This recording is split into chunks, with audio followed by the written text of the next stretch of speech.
有一种不是该从这都用沙我那弄到长安人没哈晚上这沙在手或者用这只给那个那种那弄古也那么长做加入 nest 哎呀嘛加入这呢 okay to me it's important but this video I'm just gonna make it FYI for your information only okay so mấy nhà yo tính mem tu mẫu lu je le chang lo cắn lá okay ta shi ku cho kha trở le kho ku shi ani vơ cho ku ha ni rong ani pang tao ku no okay I will tell you guys why yang te lu ku chi pao ku to che I thought that nhà ku you know mo je cha ka cha một cái chỗ về của cho hệ của bộ cà phê cho cà phê tốt tốt là cho cà phê nữa cho lâu sáng nên thế là ha của cho hệ nên tao nó cái nữa nhiều sự số nhiều sự rong nhiều băng tàu có của cho của cho một cái nữa bộ cái lâu sự rong là okay so I learned the hard way and I made a lot of mistakes and I ran into quite a few problems that I don't know of. Tại khả năng của mà lấy sư ha của mà lấy sư sạp ha của mà lấy một sai lột tê lột cho lột tính lột cho dễ cá giờ vì chàng lột cho một cái bộ cái sẽ là lột cho rong ha cái ha chỉ chuột tờ tên tờ đó okay so I did trial and errors and throughout the years cũng mà lấy tao ho cũng mà lấy bao na cũng mà lấy xì này vừa cho cô na okay so you know but you're gonna run into one problem okay but on then cô biết thằng đó cô hát cho mẹ yam mẹ cho một cá lu na okay chị mẹ chủ tính cho nó dễ mèo cho nó tao mèo cho phó sự phong nó đó em biết một khơi lên tờ in the back cho ta la okay liền bố một tuần một bao chế biết một khơi so mẹ cho mẹ bố cà phê chị mẹ chủ bố cho cà phê nữa lâu lú na okay em cho lâu sa okay liền mẹ bố tết lại sao cho nó huli chăng rồi xe tết lại yang tết lại cho nó bố nó một cái bộ cái này cho lúc cái sao dùng nó okay cho họ những mấy bộ cho lâu to hay mấy bộ mấy bộ cho nó hay cho nó nhỏ cho cái tụi mình trong cái you're gonna run into problems like những mấy bộ cho hay nó chơi như to slide cho cái dùng nè okay I just noticed that throughout the years too because you're to một cái này chỉ một roll lúc ấy cả cái tụi mình cá tổ lúc cái nè ha tụi mình cá nhiều chẳng nhiều bầu cho lúc cái đó cái nhiều tổ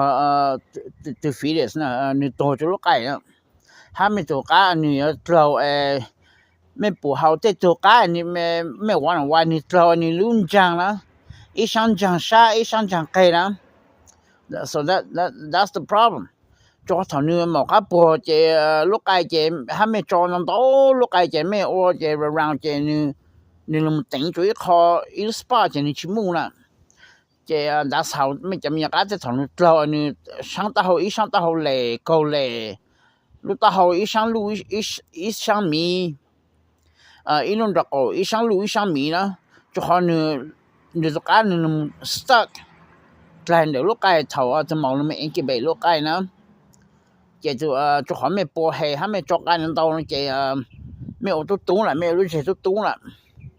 chế cho màu lúc set yes như trap the he rong mà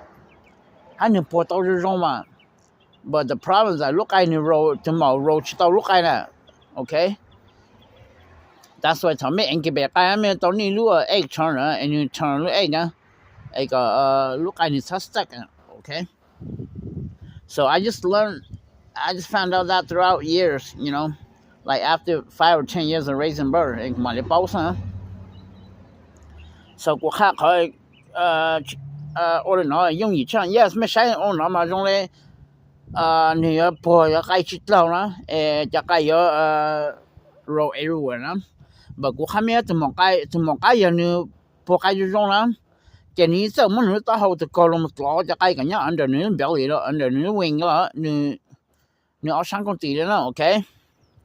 so mấy chủ nói cái nửa từ một cái lúc là nửa một xe là lúc cái hai chít tờ nó hắn nửa một chút cho cái là hai chít tờ cái cho cái nửa roll nửa rất长到hắn cái nửa roll cho cái hai chít stuck on egg nó ok cái thằng nửa một xe cái là cái nửa mà lên mua cho cái nửa mà mua nửa tao hậu còn cho là một thò roll cho cái là nhớ around nửa belly nó ok so I noticed that by watching and monitor and observe so that's why có thể mấy ô nó nửa cá cái trong chấm lần đó ok so mấy chủ sĩ đây dạng flat lên nó cho nó cũng bao nhiêu cho nó cho bên mua cà phê mua chú cà phê sân rồi nè rồi floor sân rồi giờ cũng mất giá giờ cũng use cho so giá lâu nè cũng bao nhiêu cao cho nên cho so giá lâu nữa mấy cho nó giá giá tổ trong ha giá cho nó plastic fossil form milk nó tôm milk nó ok so mấy giá nó cần như tao NL ha cần một khả năng thay cả cái sắp bông ok so cuộc hai cuộc khó cho technique ha the way how của một cái bộ cái đầu trong sắp là ha cả protect cả cái setter ha nè tạo tôi cái mông lung nó ok cho khỏi mấy bộ hè nó chị nhỏ chị ha cho cả bé sát chị như tạo chị dùng rồi chị stack như cái tay chứ thằng nó cái tay tăng là ha liền mấy bộ hè nó tao chị như làm trap cho cái chị như roll slide cho cái nữa ha another problem mấy run into nó chị chùa phê nó mua cho hè nó cho mua cứ cho mua ô xe chị mua nhiều chùa nó chú như là mấy trong cái nữa so I noticed that and I run into a lot of problems like that brother okay so that's why cụ thấy ô lấy cụ nó ô ta lỗ nó sức là very effective nó okay lấy cụ hai bé hiệu cá chỉ hai hiệu cá rồi ổn định nhỏ là bé sao sai cáiอย่างbé sáng bé bằng bé sáng ra nhiều vừa thì bé bùi thì ta nhiều vừa họ thì sometimes it doesn't go like that okay so bé tao bảo cáiอย่างlên nó okay so cho một cái lưu chế mấy liền một cái mình sai gì mấy xí cho nó họ mấy cho một cái mình ai mấy xí cho là phải giá làm bất kể mà ok cú nó này mấy xí giờ mấy cho một cái mình ai chế mấy xí cho là phải giá làm bất kể nó mấy mà lấy mất giá là mấy mà lấy mất thôi còn như mấy mà tính cho lại platform nên nó chú cho phải giá làm bất kể ok so bây giờ我哋睇我呢，古睇我就能係識沙，睇我路係睇咗係能到嘅咯可能，但是你 trap 到種係啊，冇家，不該到種係就是你那you know you gonna run into problems，cái古種冇家呢，你都得到背落嚟啦。你真叫咪哈，这股嘞股努股还没好，股么你走来呢？股么你走来到七路是的，老路了七路是你都在改啊。OK， 就好像他们么你都改了了，这没 steam 的嘞，没 steam 的嘞你看 menstrual cycle 呢，就你这样在改，哇，你真叫咪有了你这样在改哈呢。OK。ha cũng đầu cũng nhớ này trong túi cũng tờ tính rồi cũng lúc ori ha muốn một tính tên đó chỉ cho một cái tính thì tao 18 hours sáng lại cho họ tao sáng lại 24 hours cũng nhớ cái lúc là tính chế bình chẳng chế được cho tới tính chỉ này trick một cái DNA đã sợ cũng nhớ một cái trong sau cũng một cái cho cái nữa tờ về của chỉ mới có này đó cho cũng tiếp theo một cái là mấy muốn có chỉ muốn cho cái trong tờ tầng ha hắn như chỉ cần bỏ như sợ đó mấy thằng một cái bị phê mà mấy có mà như cho là muốn như cái nó là muốn trông hắn như cho là sợ như chỉ cần bỏ đó liền mấy muốn sống dễ là mấy muốn dễ trắng cho thì khó chơi cho như chỉ cần bỏ đó ít thằng một cái bị phê mà như trong đó so จะใกล้เนาะsao để pack mẹ nó đi chúng ta mất trong thời gian cũng chỉ có này nữa giờ cũng chỉ bảo ta sao chúa chờ lúa như hồ rồi giờ cái đó mình chẳng phải chờ lúa sao bây giờ chờ cũng chỉ có này nữa giờ cũng I'm just taking my luck my chance say nịt lâu tao bị chờ lúa hay bị chờ lúa cho mấy cho cà phê số vậy cũng bỏ lên nó sao ok cho số lên nó sao mấy xí cho cà phê số nó tao hỏi mấy xí cho ít lại cho nó là tao rồi mấy xe của tôi mong nó cô nó sẽ cho ní sẽ lọ cho cái rong đó chỉ mình nhớ một cái nữa lúc lắng rồi nè chỉ thì tên rồi cho cái tờ chỉ nó mày món này tôi còn cho lú he mà cậu cho cái nữa nhớ hồi nữa cái plan cho họ nè ok so khai nó cho mấy mấy ô gì mấy ô thao sát sát đó mấy chủ ô lên nó sao lên ít phi hài sao ok chỉ có chấm nhà cái nụ bông là nụ sát tua ha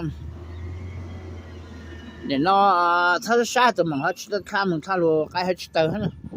ok ha từ lão mẹ chủ còn nó còn từ lão xong rồi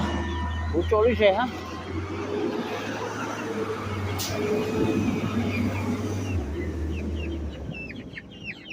xong từ cái chạy xe của thằng nó hết cuộc khai nó cho mấy nó còn mấy bao nó xem rồi á chị cũng mất tính này nó chị sẽ được bốn lần để cây không nó mấy chủ mua sáng tiền khứ đó thì mấy chủ khứ vậy mấy cha một cái cụ kê hết chị mấy chủ khứ chị mấy chủ mấy khó nó chỉ khẩu rồi nó chị như cả nó để cây hết mấy chủ mất khẩu rồi hai mấy chủ ở cái khó khôn rồi cho trâu lên nó đó sẽ như chăn chặt ấy nó ok xong rồi một cái lúc này sẽ cú thẳng lên nó